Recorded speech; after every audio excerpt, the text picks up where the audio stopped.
Hello guys, this is Zuma, and welcome to the first episode in this Hardpoint tips and tricks series. Now I've said to you guys, shall I make this series, and the response was amazing. You all said yeah, go for it, so here it is, and the first episode is going to be on Carrier. If you want to know a bit about why I'm using this class and what's in it, go over and see my objective class video. I will leave an annotation on the screen if you want to go and check that out. So alright, to see the Carrier rotation better, we go up. Right, so from the spawn we have Area 1. So how you want to tackle this is you don't want to run straight down through the airplane like you see half of my team do, and each one of them dies. What you want to do is you just want to run to the right, and I stay behind this elevated panel, and when an enemy goes on it I kill them and then cap it for myself and then back off. And keep repeating this process to maximise the amount of points you can get out of one area. And I don't really know what to call this method of going back and forth. I call it the ping pong method, but I'm sure you guys can think of a more cooler name. Let me know in the comments. And don't worry about trying to get all your points on this one area. We've got Area 2 for that. I use this one just to try and get as many caps as possible and try and get my kill streaks out as early as I can. And as you see, I'm using the UAV, the lightning strike and the sentry gun, and this is what I've found that are just perfectly matched for Hardpoint. And don't forget to chuck your shock charges just at the front of the area, and when they come in they get a nice little shock and you get that easy kill.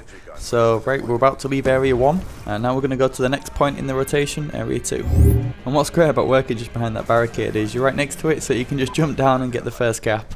And this is a section that I like to stay, but I have to go and deal with these boosters first. And I managed to kill him, but just keep where he is in mind, because that's going to come into play later in the video.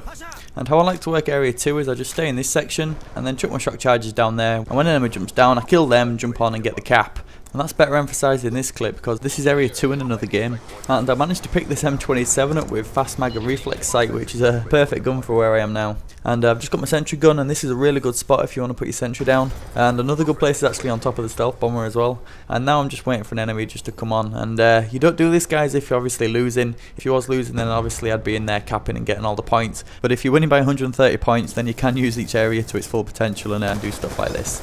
And do stick around to the end of the video, because I'll show you a game where I am losing and how I work Area 1 and 2 to try and bring home the win. So as you can see here, my sentry gun's shooting at someone, so I know someone's down there. And when it goes orange, he's captured it. So then I move in, contest it, shoot him, kill him, and then I get the points as a capture. And that turns 125 points into 325. And that's how I like to play Area 2. And now we move on to Area 3. And being at this side, again, we've managed to place ourselves perfectly. So all we have to do is just run down this corridor, and that's it. We've got an easy cap on 3. But let's say that you got to stay in Area 2 for quite a long time. They spawn right next to Area 3, so they're going to take it. And this is what the scenario is going to look like. They're all camped in all their positions, and you're running down this tunnel, and to try and cap it, you just run into certain death. But all you can do is just chuck your shock charges in, chuck your C4s in, and then just run out and hope for the best. And I managed to work out here, and this is where I like to go, behind this jet engine. And this is a really good spot because there's a little grid just behind you. So if you want to do the ping pong method, then you can just go in and out as much as you want. And you're still in a really good position if you want to be defensive as well. But to get in here, there could be another way. And do you remember that guy that was boosting who was outside the corridor? Well, I went into theatre mode, and you'll see what happens. And obviously I'm playing against bots, but I could get round there, so this could be another option. And you're back straight behind the jet engine, which is one of the power positions in this area, so this could be another viable option. If everyone's looking at the doorway and there's absolutely no way you can get through it, this could be another option for you to go. So try it out, let me know if it works out for you. And that's the end of Area 3, and now we've got the longer trek all the way over to Area 4. And if you can watch this video and play the game at the same time, then if you want the map rotation up, then this would be a good place to pause it. Now Area 4, it's not like 1 to 2 and 2 to 3 where you just have to go down a corridor or something to get to it. You do have to set off a bit early, and that's why I always hope that when I'm on Area 3 that I have got a little bit of a lead, just so it allows me enough time to get over here.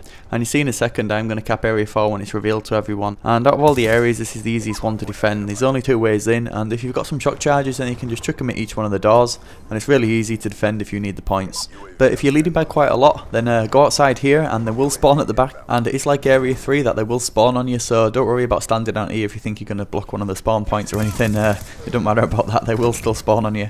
And you will see after I've just killed this guy that 2 people do spawn at the back. They're just like below at the back stairs, and one goes left and the other one has to come all the way around. They just come up the stairs, and I'm locked on and it's an easy kill.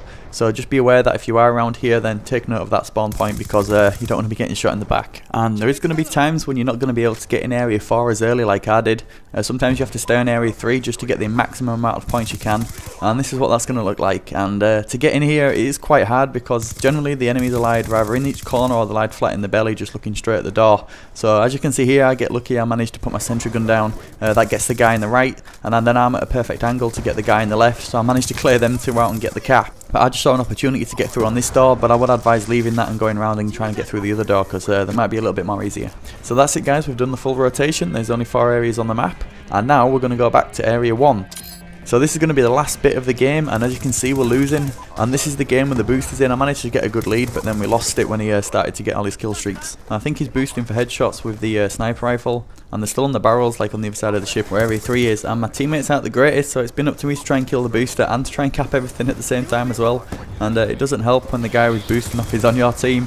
You always find that you always get the boosty and not the booster. It always seems to happen to me. But we're about 30 points behind with about a minute left in the game, so I need to get on there and try and get them points. But this time I'm capping, so I can't be behind the elevated panel like I was before. And at the front of the wreckage, there's like a little gap where you can just go in, and these are a bit sticking out, so it does offer some kind of protection. And there's about a second to go, so I'm heading to area 2 already, as I want to be the first one to cap it, and then also put me in a good position to defend it as well. And I'm going over to the same place, just over here, but this time I'm going to be defending it. And I know I should be getting those points up as it's really close, but I can't resist the urge just to go down here and get that booster, the little bugger. And that got me my sentry gun, and as I come back in, I see the guys jump down, shoot him in the back. And now there's about 25 seconds left, and I'm about 10 points behind, and I'm going over here behind the box just to call my lightning strike in to hold them off for a little bit longer, as it seems to be only me who's holding them off right now. And now I know my sentry gun's got it covered from that side, so I'm just going to put myself in position over by the stealth bomber here. And somehow we managed to take the lead with about 10 seconds to go, which was just awesome. And I've got both my shock charges, so the game's nearly over, so I thought I'd chuck them over there, try and get a cheeky assist. And that one actually got a hit marker, I thought it was pretty cool. And we win the game, so I just thought I'd leave this in just to show you how I can play area 1 and 2 using these tips that I've shown you, and I hope it helps you play carry that a little bit better. So that's it guys, that's the end of the game. In this one I got 56 kills, 14 deaths, 20 captures and 16 defense, so a pretty good game. And that's it guys, so let me know what you thought of the video about the graphics and stuff like that. I hope you like rating, and let me know which map you'd like to see next, because if you like this one I can do a lot more of these. And that's it guys, that's the end of the video. Thank you so much for watching, and take care.